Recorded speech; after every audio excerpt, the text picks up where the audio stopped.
Hello viewers, নমস্কার। Welcome back to our channel kitchen food blog. আজকে আমি আমার রান্নাঘরে নিয়ে এসেছি একটা পমফ্রেট মাছের একটা রেসিপি।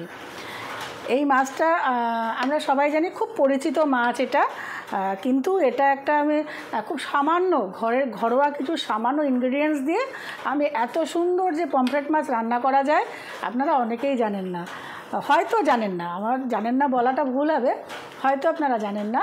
আসুন আমরা দেখে নিই স্টেপ বাই স্টেপ আমি অল্প সামান্য কিছু ইনগ্রেডিয়েন্টস দিয়ে এই মাছটা আমি কিভাবে রান্না করি। আমি ইন্ডাকশানে কড়াই বসিয়ে দিয়েছি।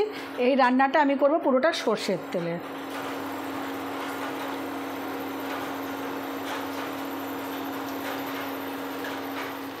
এখানে তেল গরম হয়ে গেছে। আমি জাস্ট নর্মালি এটা আর আমি কন্টিনিউ করব না, দেখিয়ে দিচ্ছি। আমি নুন হলুদ মাখিয়ে নিয়ে মাছটাকে আমি হালকা ফ্রাই করব, ভেজে নেব। আমি মাছটা ভেজে নিয়ে ফিরে আসছি। আমি এখানে দুটো জিনিস কেটে নেব। এক হচ্ছে এই টমেটো। আমি ওই কটা মাছের জন্য এই এই টমেটোটাই হচ্ছে আমার মেন ইনগ্রেডিয়েন্টস। আমি টমেটোটা কুচি করে নেব, একদম পেস্ট করব না। আপনারা ইচ্ছা করলে পেস্ট ব্যবহার করতে পারেন, কিন্তু এটা টমেটো কুচি করলে কি একটু ভালো লাগে, এটা আমার ভালো লাগে এটা কুচি করে রান্না করলে। এদিকে পেস্টও হলো না, এদিকে এও হলো। এরকম ছোটো ছোটো টুকরো করে আপনারা কুচি করে নেবেন, ফাইন চপের দরকার নেই, এরকম রাফলি চপ করে নিলেই হবে। এই টমেটো এরকম করে কুচি করে, সব কটা টমেটো আমি এভাবে করে নেব। এই যে টমেটোগুলো আমি এরকম কুচি করে নিয়েছি। এবারে আমি একটা ধনেপাতা নেব।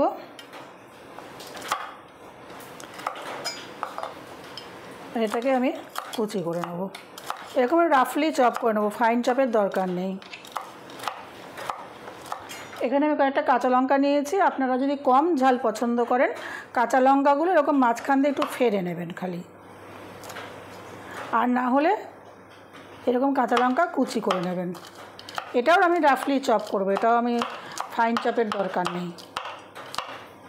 এই মাছ ভাজা তেলেই আমি দিয়ে দিচ্ছি দুটো শুকনো লঙ্কা ফোড়ন, আর দিয়েছি একটু কালো জিরে।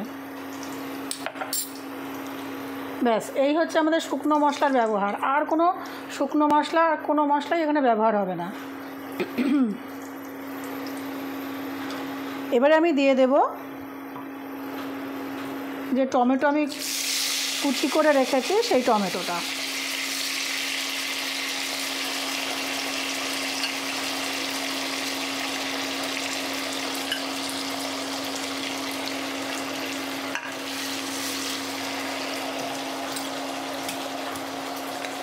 দেবো একটু লবণ,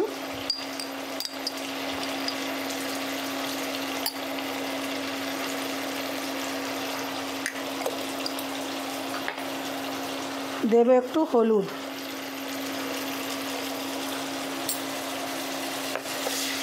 লবণটা দিয়েছি তো টমেটোটা খুব তাড়াতাড়ি গলে যাবে, একটু গলে যাওয়া পর্যন্ত অপেক্ষা করতে হবে। ফিরে আসছি মিনিট দুয়েক পর। এই যে টমেটো পুরো নরম হয়ে গেছে। এখন আমি এখানে দিয়ে দেব ধনেপাতা কুচি, আর দেব কাঁচা লঙ্কা কুচি,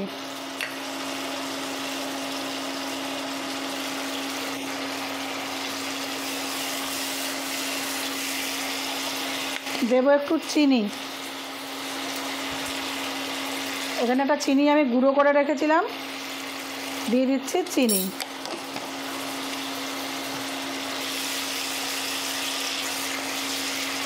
আচ্ছা, এবারে একটু এখানে সামান্য জল মেশাবো।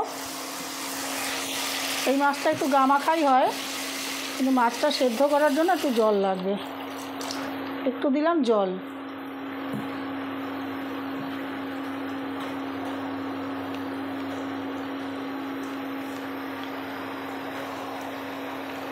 এই পর্যায়ে এসে আপনারা লবণ ঝালটা একটু দেখে নেবেন। এখানে মনে হচ্ছে আমার একটু লবণ কম হয়েছে, আমি এখানে একটু লবণ অ্যাড করে দিচ্ছি। যদি লাগে তবে দেবেন, না লাগলে দেবেন না।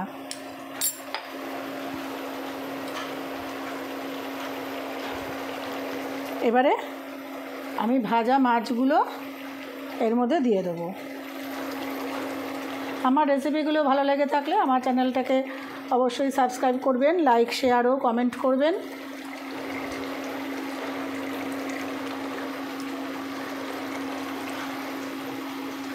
মাছ ভাজার তেলগুলোও দিয়ে দিলাম, এর মধ্যে রস যেগুলো রয়েছে সেই মধ্যে দিয়ে দিলাম। এইবারে আমি এখানে একটুখানি আঁচটা কমিয়ে দেবো, কমিয়ে দিয়ে মাছটা ফুটতে দেবো একটুখানি। আচ্ছা, এখন এই পর্যায়ে আমি দিয়ে দেবো, এটা অপশনাল, যেটা আমি এখন দিচ্ছি সেটা অপশনাল, আপনারা দিতেও পারেন নাও দিতে পারেন, টমেটো সস 1 চামচ মতন দিয়ে দেবো টমেটো সস। আর কেউ যদি টমেটো সস পছন্দ করেন তাহলে ওই টমেটো মানে কাঁচা টমেটোটা কম দিয়ে টমেটো সসটা এই পর্যায়ে বেশি দেবেন।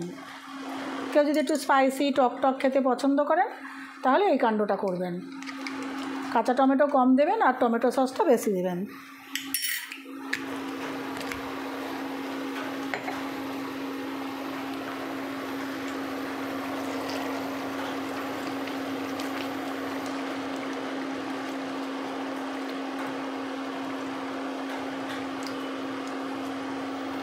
মাছ এখানে আমার তৈরি।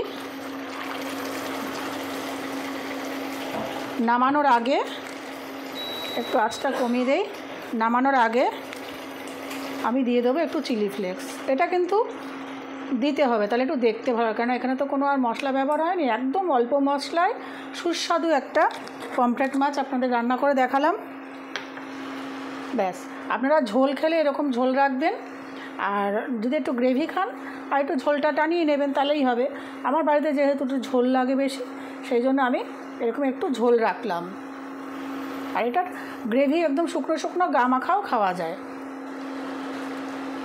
নামানোর আগে একটু সর্ষের তেলও দিতে পারেন, এর মধ্যে টেস্ট খুব অপূর্ব লাগে। নামানোর আগে একটু সর্ষের তেল ছিটিয়ে দেবেন, আমি দিয়ে দিচ্ছি একটু সর্ষের তেল, অল্প সামান্য। আঁচটাকে একটু বাড়িয়ে নেব, নিয়ে এই যে 1/2 চামচ মতন সর্ষের তেল দিয়ে আমি এটাকে ঢাকা দিয়ে দেবো। ব্যাস, এবারকে ঢাকা দিয়ে আমি সার্ভ করব। যখন সার্ভ করব তখন ঢাকনা খুলে সার্ভ করব। সবার শেষে আমি একটু সর্ষের তেল গরম করে নিয়েছি, দিয়ে দিচ্ছি একটু রসুন কুচি।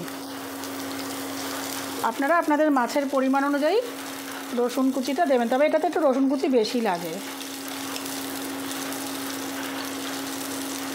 একটু ভাজা ভাজা হবে।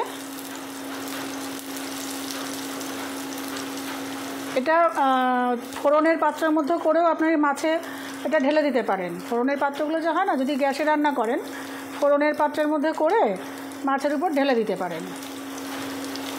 তবে রসুনটা একটু লাল করে ভাজতে হবে যাতে কাঁচা গন্ধটা না থাকে।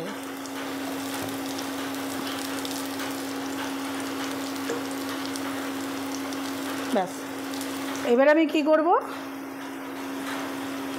এর মধ্যে মাছগুলো অ্যাড করে দেবো।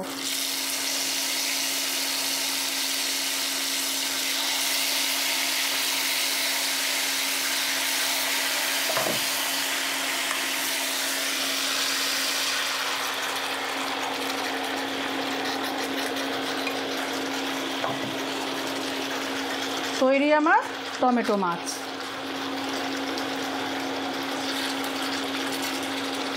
এবারে আমি এটাকে ঢাকা দিয়ে রেখে দেবো।